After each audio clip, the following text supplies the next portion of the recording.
That gave me a job at the Salt River Project. Went on to get a master's degree in education.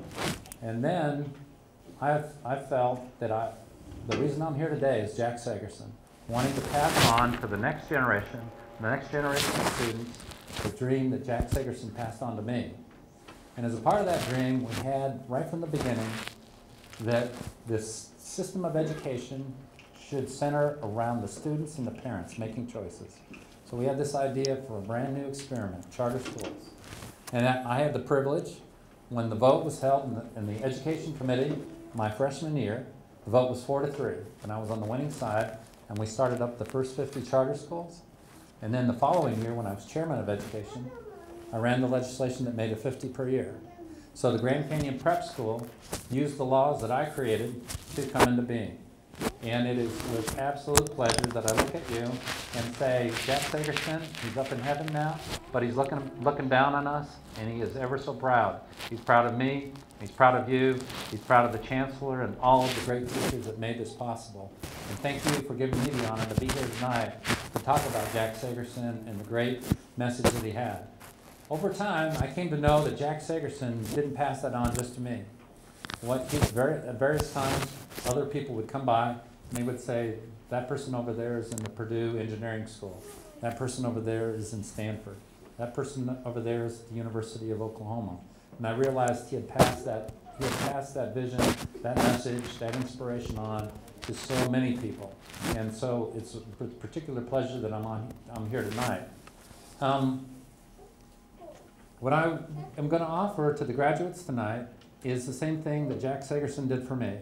Is that if you ever get into a situation where you think I can be helpful, or there's some kind of bureaucracy that you're facing, I would ask you to give me a call. It's easy to find my address at the Department of Education.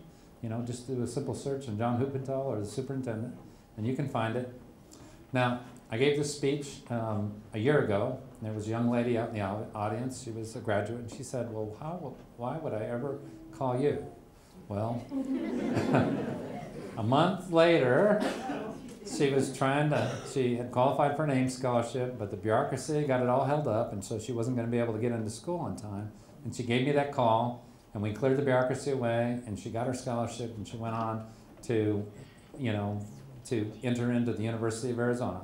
So don't take it lightly. I can't guarantee you results. Our batting average is about 50%, but in this world, that's not a bad batting average. And so feel invited to give us a call. And above all, pursue your passions and pursue them with vigor. When I went on to college and I was in that engineering school, you know, it's 90% perspiration and 10% inspiration. I studied every single night. And so now it really counts. Getting that college degree. Get in there, take those classes, you know, study hard and you know, pursue your passion, but pursue them with determination, pursue them with the confidence that you've gained at this school, and good luck to you, and I would love to be a part of your journey. Thank you.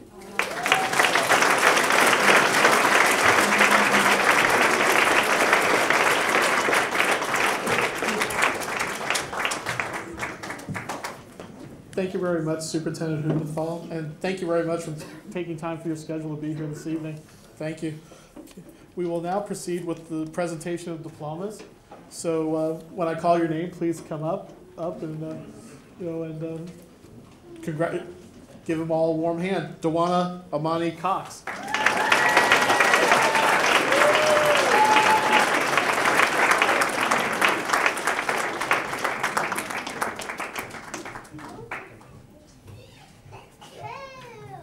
Great job.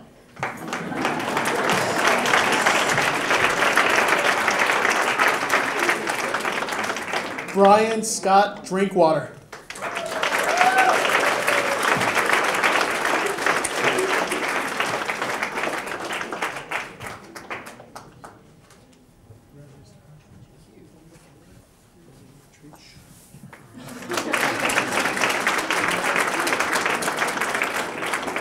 Benjamin Austin Kensley.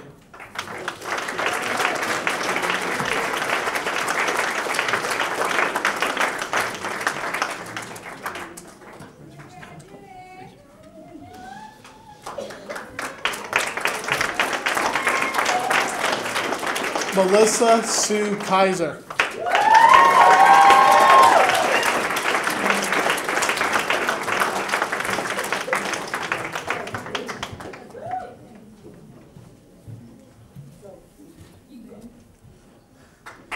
Kevin Andrew Kistler II.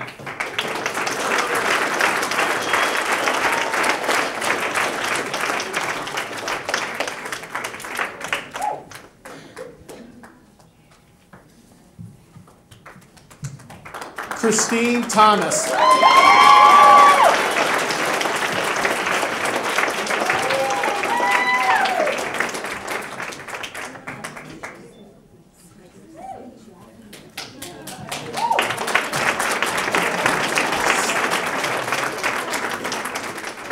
Jacqueline Wexler Davis.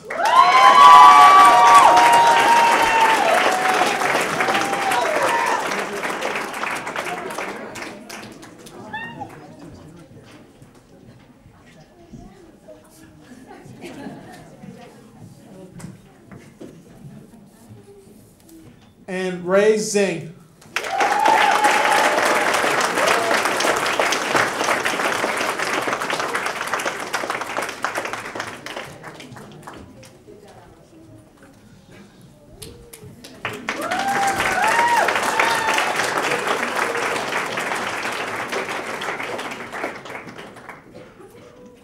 Ladies and gentlemen, I am proud to present our class of 2012. Congratulations.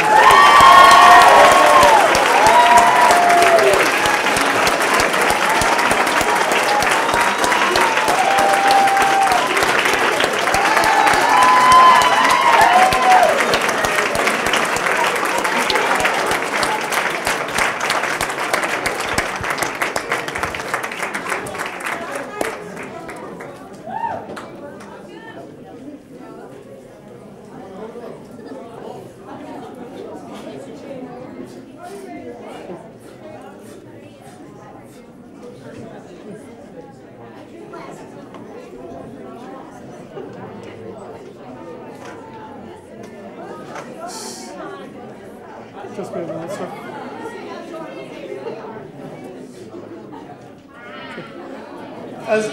As the seniors, as the graduates, excuse me, take their photos, one administrative item before we do the closing comments. Those of you that were recipients of Ames and the science portfolio and the student of the years, please see Mrs. Gordon. She has something for you to give you. And now I'll turn it over again to Lillian and Josh. Thank you very much.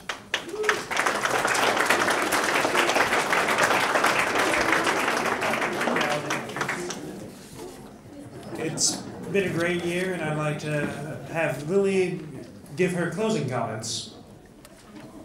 All right, this is just a small speech. So, friends, families, graduation students, Mr. Gordon, administrative staff, and teachers, thank you.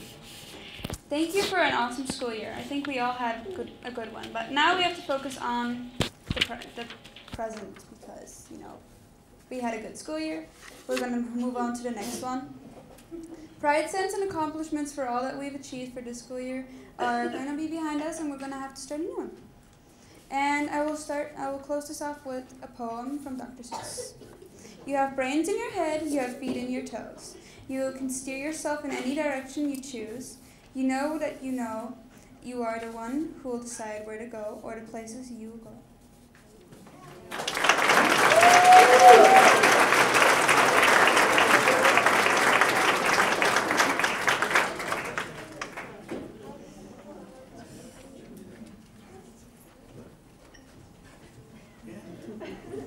Thank you everybody for coming and have a good summer.